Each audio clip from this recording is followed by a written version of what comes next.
Estudiante de la Facultad de Ciencias de la UNAM Managua. En este video les voy a mostrar cómo realizar un examen físico cardiovascular. Recordemos que para cualquier examen nosotros debemos de estar al lado derecho del paciente, si es posible. Primero, en la inspección vamos a valorar el hábito constitucional del paciente. ¿Por qué es importante? Porque desde hace mucho tiempo se ha relacionado el hábito constitucional a que el paciente pueda estar predispuesto a sufrir determinadas enfermedades. Desde el punto de vista del aparato cardiovascular, el hábito brevilíneo ha sido relacionado con numerosas afecciones, como hipertensión arterial, diabetes, hiperlipoproteinemias, hiperuricemia con gota, y como consecuencia de la suma de esos factores, con coronopatías, accidentes cerebrovasculares agudos y arteriosclerosis generalizada. Por ejemplo, el hábito longilíneo está predispuesto a sufrir taquicardia paroxística supraventriculares, crisis de pánico, hipotensión arterial y neurosis cardíaca. Por ejemplo, tenemos con el hábito de Marfan. Estas personas están predispuestas a padecer aneurisma secante de la aorta. Otro aspecto a valorar en la inspección es el peso del paciente, ya que recordemos que en el caso de la obesidad, los pacientes están predispuestos a sufrir más cardiopatías porque aumenta el trabajo cardíaco sin razón alguna. En este caso observamos que mi paciente es un paciente normolíneo, no es obeso. Otro punto a valorar es la coloración de la piel y mucosa. Nosotros vamos a buscar en la inspección si el paciente está pálido, si tiene cianosis, si presenta ictericia. Es importante conocer las características para poder establecer una diferencia si es de origen cardíaco o de otra anomalía. Por ejemplo, en la palidez, si nosotros vemos que el paciente tiene palidez en la mucosa, no lo vamos a relacionar con origen cardíaco porque eso es característico de una anemia. En la inspección tenemos que valorar si el paciente presenta edema y también si presenta malformaciones. Por ejemplo, aquí observamos mi paciente no presenta ningún edema y por lo general sus manos y sus pies están normales, ya que en la cardiopatía nosotros podemos encontrar que los pacientes presentan edema en los pies o en los brazos o tienen malformaciones como los palillos de dedo de tambor, que son bastante características en ciertas cardiopatías. Bueno, casi siempre se comienza la exploración física con la toma de la frecuencia cardíaca y la presión arterial, pero este paso lo podemos omitir si nosotros anteriormente ya hemos tomado los signos vitales del paciente, pero en este caso yo vamos a tomárselo. Lo ideal es que antes de registrar la presión sanguínea, el paciente evite el tabaco o la ingestión de café durante 30 minutos y también que esté en reposo 5 minutos por lo menos. En los pacientes que toman antihipertensivos o aquellos con antecedente de desmayo, mareo postural o posible deficiencia de volumen sanguíneo, se debe de medir la presión en 3 posiciones: supina, sedente y de pie.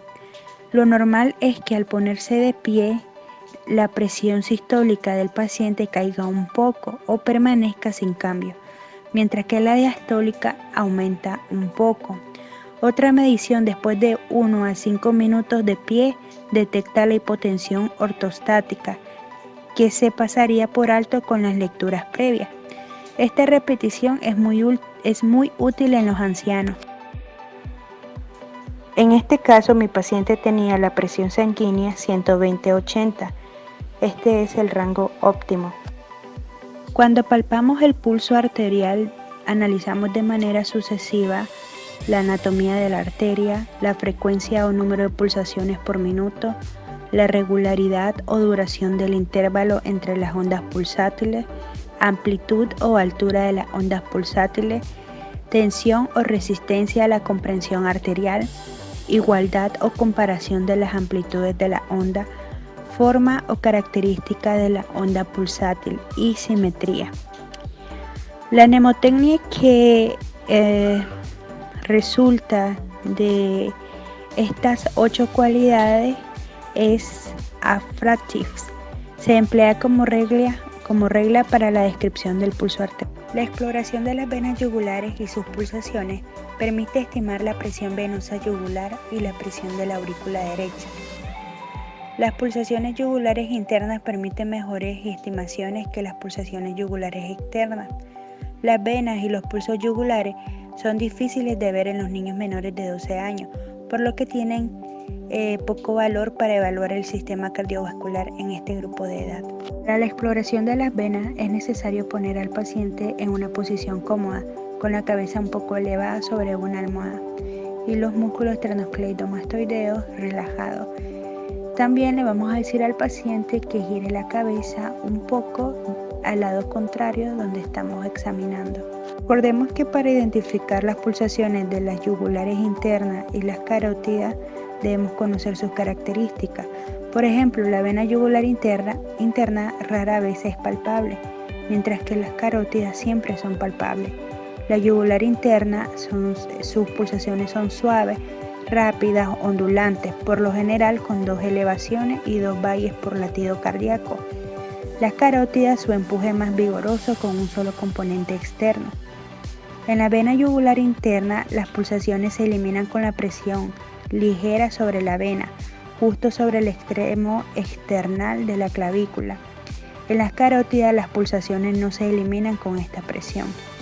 En la yugular interna, el nivel de las pulsaciones cambia con la posición y cae cuando el paciente se coloca en posición vertical.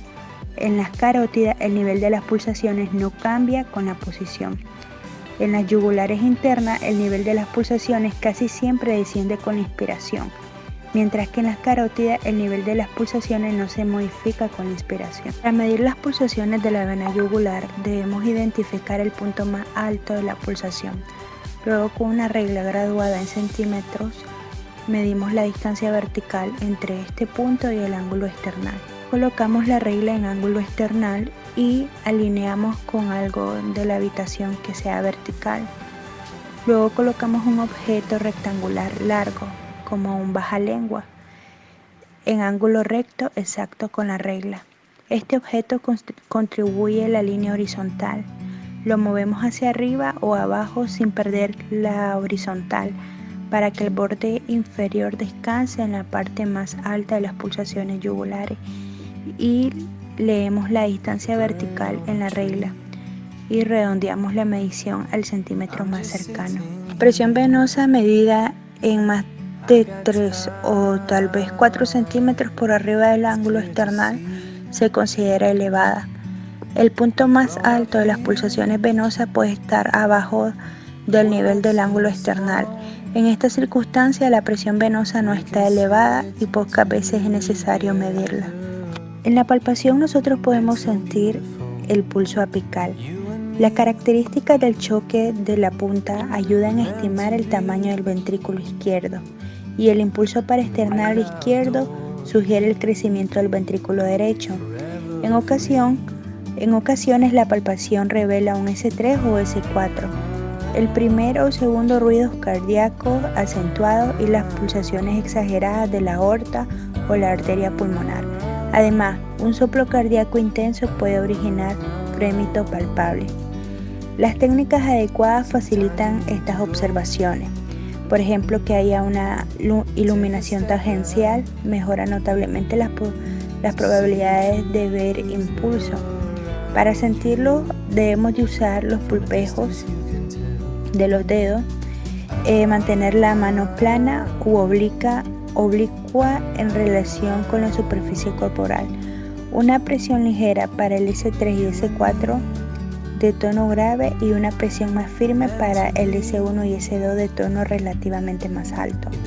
Los frémitos, al igual que las vibraciones táctiles, se perciben mejor a través del hueso. La bola de la mano presionada con firmeza contra el tórax.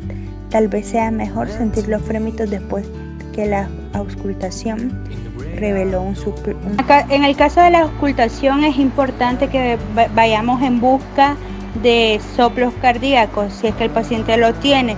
Recordemos que los ruidos normales que escuchamos son el primer y el segundo ruido, que es el primero y el segundo ruido, que suenan como loop-dub. Cuando nosotros escuchamos un soplo cardíaco, precisamente se llama soplo porque escuchamos como un zumbido. Y tenemos que identificar si el ruido cardíaco es sistólico o diastólico. Para identificar si el paciente tiene un soplo cardíaco, nosotros tenemos que evaluar los focos de auscultación. Tenemos el foco aórtico, el foco pulmonar, el foco tricuspidio y el foco mitral. En el caso del foco aórtico lo encontramos en el segundo espacio intercostal derecho. El foco pulmonar lo encontramos en el segundo espacio intercostal izquierdo. El foco tricuspidio lo encontramos en el cuarto espacio intercostal izquierdo sobre el reborde external. Y el foco mitral lo encontramos en el quinto espacio intercostal izquierdo en la línea media clavicular. De la auscultación en S1, nosotros vamos a notar su intensidad y separación aparente. La separación normal es detectable a lo largo del borde external izquierdo inferior. En S2 vamos a registrar su intensidad. Escuchamos en busca de separación de este ruido en el segundo y tercer espacio intercostal izquierdo. Le pedimos al paciente que respire en forma tranquila, luego con un poco más de profundidad de lo normal. S2 separa en sus dos componentes, como lo hace en condiciones normales.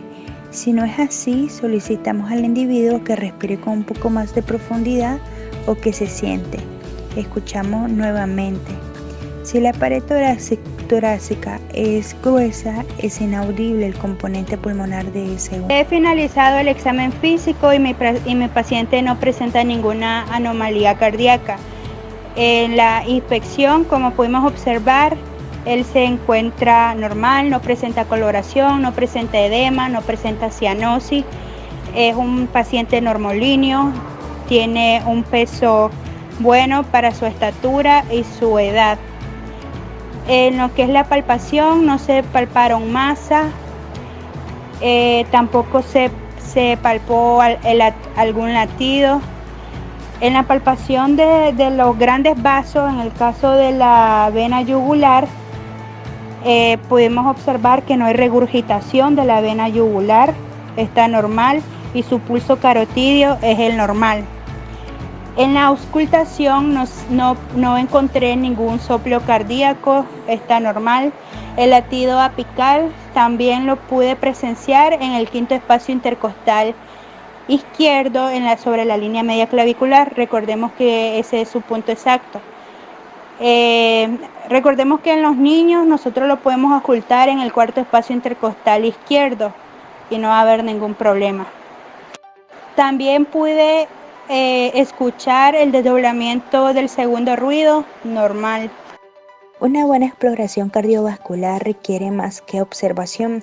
Es necesario pensar en los posibles significados de las observaciones individuales, reunirlas en un patrón lógico y correlacionar los hallazgos cardíacos con la presión sanguínea del sujeto, pulso arterial, pulsaciones venosas, segunda presión venosa. El resto de la exploración física y el interrogatorio del paciente.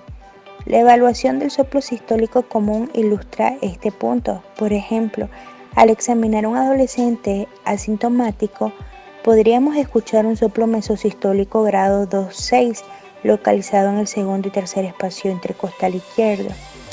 Ya que esto sugiere un soplo de origen pulmonar, se debe valorar el tamaño del ventrículo derecho por medio de palpación cuidadosa del área paraesternal izquierda. Como la estenosis pulmonar y los defectos septales a veces pueden causar estos soplos. Se escucha con cuidado la separación del segundo ruido cardíaco e intentamos identificar cualquier ruido durante la expulsión. Escuchamos el soplo después que el paciente se sienta. Buscamos evidencia de anemia, hipertiroidismo o embarazo que pudieran provocar un soplo al aumentar el flujo de la válvula aórtica o la pulmonar. Si todos los hallazgos son normales, es posible que el paciente tenga un soplo inocente o fisiológico, sin importancia patológica. Bueno, esto sería todo sobre lo que es el examen físico cardiológico. Gracias por su atención.